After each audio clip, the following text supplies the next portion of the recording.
विधायक मंडली के सभी सदस्यों को मेरा सुप्रभात। मैं निधि घोष +2 SS बालिका उच्च विद्यालय बांका भागलपुर प्रमंडल की छात्रा हूँ।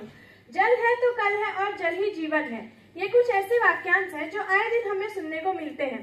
जैसा कि हमें ज्ञात है कि हमारा जीवन जल पर ही निर्भर करता है। मनुष्य शरीर का 60% हिस्सा भी जल से ही बना होता है। जल संपूर्ण सृष्टि के मूल में एक अत्यंत महत्वपूर्ण भूमिका रखता है। यह मनुष्य के साथ ही साथ समस्त जीव जंतुओं, पेड़ पौधे इत्यादि की भी जीवन रेखा है। यह सर्वज्ञात है कि नदियां भारतीय कृषि की रीढ़ की हड्डी है, परंतु जब उन नदियों का अस्तित्व ही पतन की ओर अग्रसर है तो वे कैसे हमारी सोने की चिड़िया को सींचकर अब सुनहरे अन्न प्रदान करेगी। एक अध्ययन के अनुसार यह ज्ञात है कि मनुष्य के 1 महीने के भ्रूण का 93% हिस्सा भी जल ही होता है। अर्थात हम कह सकते हैं कि मनुष्य अपने जीवन के आरंभ से लेकर संपूर्ण जीवन जल पर ही निर्भर रहता है। कई ज्ञान ग्रंथों, वेदों, पुराने इत्यादि में भी जल की महत्ता का व्यापक वर्णन देखने को मिलता है। ऋग्वेद में लिखा गया है कि जीवन की उत्पत्ति 5 महाभूतों से हुई है, जिसका एक महत्वपूर्ण अवयव जल भी है। अथर्ववेद में समुद्र को सजीवों का पालना कहा गया है। विभिन्न सभ्यताओं में जल की महत्ता का व्यापक वर्णन देखने को मिलता है। ज्ञान ग्रंथों के साथ ही साथ विज्ञान भी यह सिद्ध करता है कि जल हमारे जीवन का सबसे महत्वपूर्ण एवं एक अभिन्न अंग है। हमारी धरती का लगभग 70.8% हिस्सा जल से ढका हुआ है, परंतु इसका असमान वितरण तथा मनुष्य द्वारा अपनी सुख सुविधाओं के लिए इसका आवश्यकता से अधिक दोहन हमें जल संकट की ओर ले जा रहा है। संपूर्ण जल का लगभग 97.33% हिस्सा लवणीय जल के रूप में महासागरों में, 2.04% हिस्सा ध्रुवीय प्रदेशों में बर्फ के रूप में जमा है। केवल 0.6% जल ही भूमिगत जल स्तर के रूप में पाया जाता है, जो हमारे उपयोगिता हेतु अनुकूल है। वर्तमान में भारत में प्रति व्यक्ति प्रतिदिन 140 लीटर जल उपयोगिता हेतु उपलब्ध है, परंतु विश्व स्वास्थ्य संगठन के अनुसार प्रतिदिन प्रति व्यक्ति जल उपलब्धता की न्यूनतम सीमा 200 लीटर तय की गई है।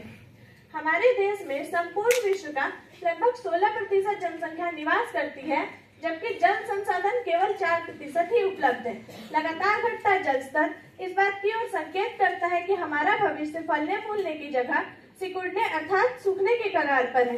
इसलिए हमें जल संरक्षण, जीवन रक्षण की महत्ता को समझकर इसे अपने जीवन में चित्रित करने की आवश्यकता है। हमारे देश में जल संरक्षण एवं प्रबंधन को बहुत पहले के समय से महत्व दिया जा रहा है, जिसका जीवंत उदाहरण हड़प्पा सभ्यता की खुदाई में मिले स्नानागार है, जिनके जल निष्कासन का स्रोत उन्हें पुनः खुले मैदान में पहुंचाता था, जिससे वे स्वतः भूमिगत हो जाते थे एवं भूमिगत जल स्तर बना रहता था। अन्य उदाहरण के स्वरूप हम देखते हैं कि प्राचीन घरों में कुएं तथा तालाबों का निर्माण किया जाता था, जो आज के दौर के वर्षा जल संग्रहण का विशाल स्वरूप कहा जा सकता है। एक अन्य उदाहरण के रूप में हम देखते हैं कि महलों और मंदिरों में घुमावदार सीढ़ी के गर्त बनाए जाते थे, जो जल संग्रहण का कार्य करते थे।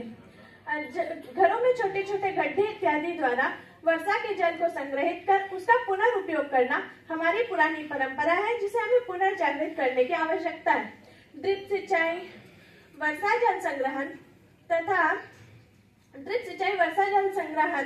हमारे देश में वर्तमान समय में जल संरक्षण के कुछ नए आयाम हैं।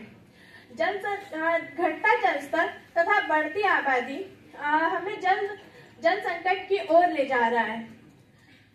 हमें जल संरक्षण तथा प्रबंधन हमारा कर्तव्य है, जिसकी सबसे महत्वपूर्ण कुंजी है सामाजिक चेतना एवं जागरूकता।